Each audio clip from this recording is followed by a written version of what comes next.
उत्तर प्रदेश की सियासत में हड़कंप मचा देने वाले प्रयागराज के उमेश पाल मर्डर केस में अब एक और नया और बड़ा खुलासा हुआ है। हत्या के आरोपी अतीक के जिस बेटे की एसटीएफ उत्तर प्रदेश से लेकर नेपाल तक तलाश कर रही थी, वो दिल्ली में छुपा हुआ था। खुलासे के मुताबिक अतीक अहमद का बेटा असद 15 दिनों तक दिल्ली में छिपा था। उसके साथ बमबाज गुड्डू मुस्लिम भी था। दिल्ली पुलिस की स्पेशल सेल ने असद के मददगार 3 लोगों को गिरफ्तार किया है और उन्हें यूपी एसटीएफ को सौंप दिया है। पकड़े गए आरोपियों से हथियार भी बरामद किए गए हैं। 25 फरवरी को दरअसल राजू पाल हत्याकांड के गवाह उमेश पाल की हत्या हो गई थी। हमले की सीसीटीवी फुटेज में अतीक का बेटा असद उमेश पाल को गोली मारता हुआ साफ नजर आ रहा है। अतीक का गुर्गा बम फेंकता हुआ दिख रहा है। हत्या के बाद आरोपी फरार हो गए। 5 आरोपियों पर 5-5 लाख का इनाम घोषित किया गया। देश विदेश में इनकी तलाश के लिए ऑपरेशंस चलाए जा रहे हैं और अब दिल्ली पुलिस के हवाले से यह खुलासा, यह बड़ी जानकारी मिली है कि असद और गुड्डू मुस्लिम हत्या के बाद 15 दिनों तक दिल्ली में छुपे हुए थे। दिल्ली में असद के 3 मददगार थे। खालिद और जीशान नाम के 2 हथियार तस्करों ने असद को दिल्ली में शरण दी थी, उसे 15 दिनों तक छिपाया। इनके अलावा दिल्ली में रहने वाले अतीक के पुराने ड्राइवर जावेद का भी बड़ा रोल पता चला है। जावेद असद से मिला, फिर मेरठ से लाकर उसे पैसे दिए ताकि वो दिल्ली से कहीं और भाग सके। दिल्ली में असद के 2 ठिकाने थे। पहले वो दक्षिण दिल्ली के जामिया नगर में छिपा हुआ था। दक्षिण के बाद वो पश्चिमी दिल्ली के एक इलाके में रहने चला गया।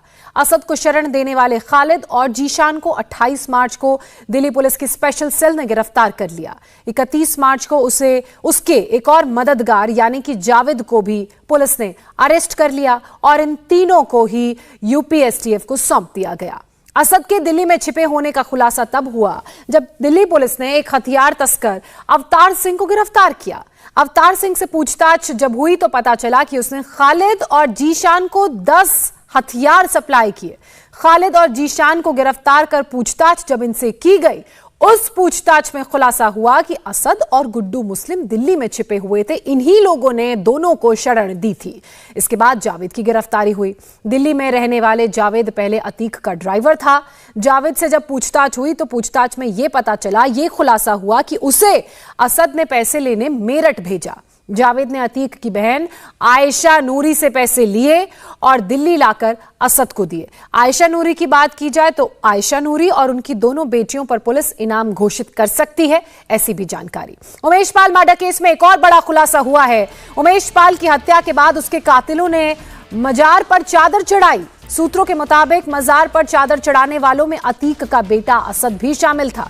जिस मजार पर चादर चढ़ाई गई वो मजार अतीक ने अपने दफ्तर के पास बनवाई है।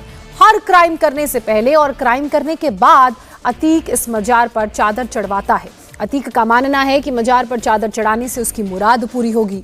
ये मजार अतीक अहमद ने सरकारी जमीन पर कब्जा करके बनवाई है।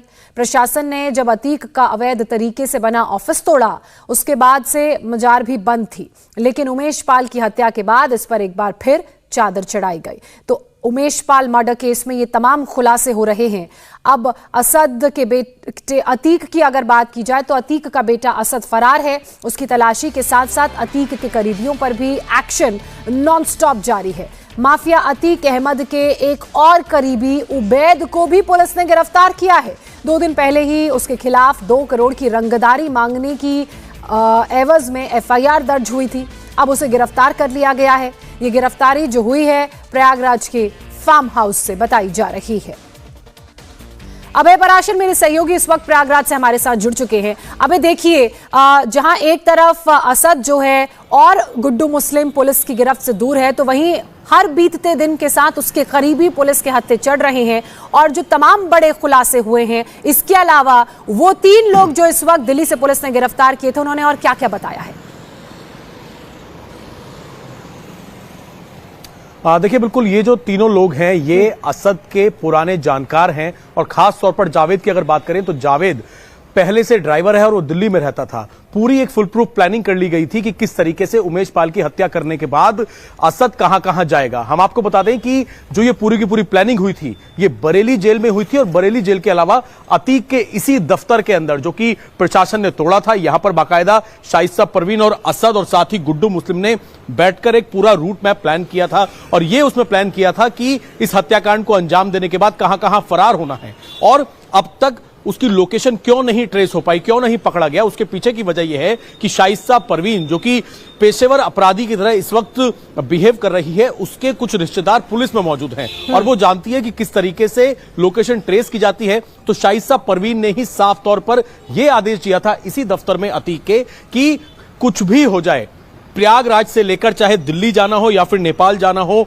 हर जगह जहां जहां पर ये लोग जाएंगे इनके मददगार पहले से मौजूद होंगे। सब कुछ पहले से तय था, लेकिन मोबाइल फोन का इस्तेमाल जो है वो किसी भी हाल में नहीं करना था। और यही वजह है कि प्रयागराज से होते हुए बताया जा रहा है कि कई अलग अलग गाड़ियां बदली गई। अलग अलग गाड़ी बदलते हुए शाइस्ता परवीन भी पहुंची दिल्ली के शाहीन बाग, और साथ ही असद जो है वो साउथ दिल्ली के इलाके में पहुंचा, संगम विहार इलाके में पहुंचा, जहां पर जो ये हथियार तस्कर जो पकड़े गए हैं उनके साथ ही जो जावेद ड्राइवर है, असद का पुराना ड्राइवर, उसने 2 अलग अलग जगहों पर असद को छिपाने में उसकी मदद की थी, वहां पर रखा गया था। फिलहाल इन तीनों को दिल्ली पुलिस की स्पेशल सेल ने गिरफ्तार किया संगम विहार इलाके से, और गिरफ्तार करने के बाद अब यूपी एसटीएफ इनसे पूछताछ कर रही है। पूछताछ में यह खुलासा हुआ है कि किस तरीके से इन जो हथियार हैं वो हथियार सप्लाई किए गए, असद को किस तरीके से छिपने में मदद की, और यह भी बताया जा रहा है कि दिल्ली के अंदर भी उसकी लोकेशंस लगातार बदली जा रही थी, और एक नया मोबाइल फोन जो है वो भी खरीदा गया था। इस बात की जानकारी जो है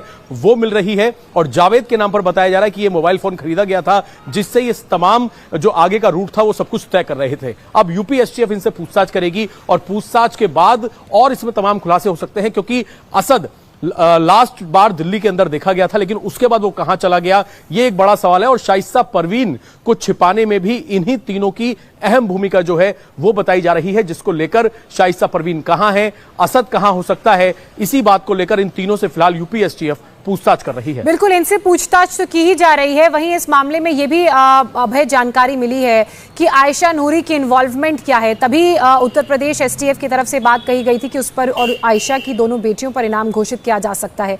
पैसे लेने के लिए असद का पुराना ड्राइवर नूरी के पास पहुंचा। इसके अलावा जानकारी यह भी है कि जो अतीक का ऑफिस है उसके बगल में एक मजार थी, वहां पर चादर चढ़ाई गई, यानी कि खुलेआम मर्डर के बाद वो चादर चढ़ाने के लिए वहां पर पहुंचा, और उसने फुल प्रूफ तरीके से अपने एस्केप की, अपने हाइड आउट की प्लानिंग की थी पहले से। देखिए, बिल्कुल दोनों ही बात है, और खास तौर पर जो आयशा नूरी है, आयशा नूरी से हमने भी बात की थी, वो इस तरीके से बिल्कुल साजिश रच रही थी, क्योंकि आयशा नूरी से हमने जब ये सवाल पूछा कि आखिरकार कहां पर है शाइस्ता परवीन, कहां पर है असद, उसने कहा वो उनके संपर्क में नहीं है। लेकिन फिर सीसीटीवी आ जाता है मेरठ का, और मेरठ के सीसीटीवी में साफ तौर पर दिख रहा है गुड्डू मुस्लिम जो बम से हमला करता है वो उसके घर पर पहुंचता है, उसके पति से मिलता है, और 50,000 रुपए गुड्डू मुस्लिम को दिए जाते हैं। आयशा नूरी गुड्डू मुस्लिम के जरिए ही कुछ पैसे असद को भिजवाती है। और जहां तक बात है इस प्लानिंग की, वो मजार जो है अतीक अहमद और अशरफ की अवैध तरीके से बनाई हुई मजार, जिसे प्रशासन ने बाद में बंद करवा दिया था, वो मैं आपको एक बार दिखाने की कोशिश करता हूं। अतीक अहमद के दफ्तर का पिछला हिस्सा जो है, इस पूरे दफ्तर को तोड़ा गया था, क्योंकि ये सरकारी जमीन पर गलत तरीके से कब्जा करके बनाया गया था। जब नाम चलता था माफिया डॉन का, उसके खिलाफ कोई आवाज नहीं उठा सकता था। अब हम आपको वो मजार दिखाने जा रहे हैं, जो कि इस दफ्तर के पिछले हिस्से की तरफ एक मजार बनी हुई है, प्रशासन ने इसे बंद करवा दिया था।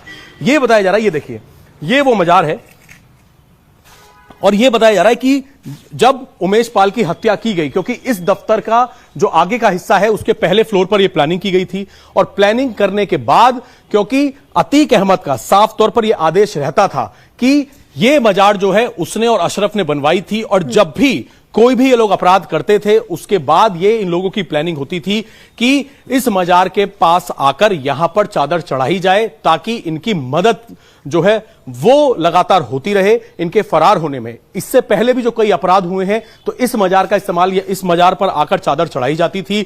उमेश पाल का जब हत्या की गई, हत्या के बाद यह बताया जा रहा है कि अतीक अहमद ने साफ तौर पर यही निर्देश दिया था, क्योंकि हमने यह भी देखा कि इसी दफ्तर के अंदर से करीब 10 पिस्टल और 75 लाख रुपए कैश पुलिस से बरामद किया था, और इस दफ्तर में अभी भी कुछ शूटर्स ने आके यहां से कुछ कागजात हटाने की कोशिश की थी। ये वो मजार है जहां पर इस हत्याकांड को अंजाम देने के बाद न केवल असद बल्कि कुछ शूटर्स यहां पर पहुंचे थे, और पहुंचने के बाद यहां पर चादर चढ़ाई थी, ऐसी जानकारी मिल रही है। और अभी असद कहां है वो लगातार फरार है, उसको लेकर पुलिस की तलाश लगातार जारी है। बहुत शुक्रिया अभय, इन तमाम तस्वीरों पर पूरी अपडेट, पूरी जानकारी खबर पर हमें देने के लिए। वापस आपका रुख करेंगे जब आपके पास कोई और अपडेट होगी।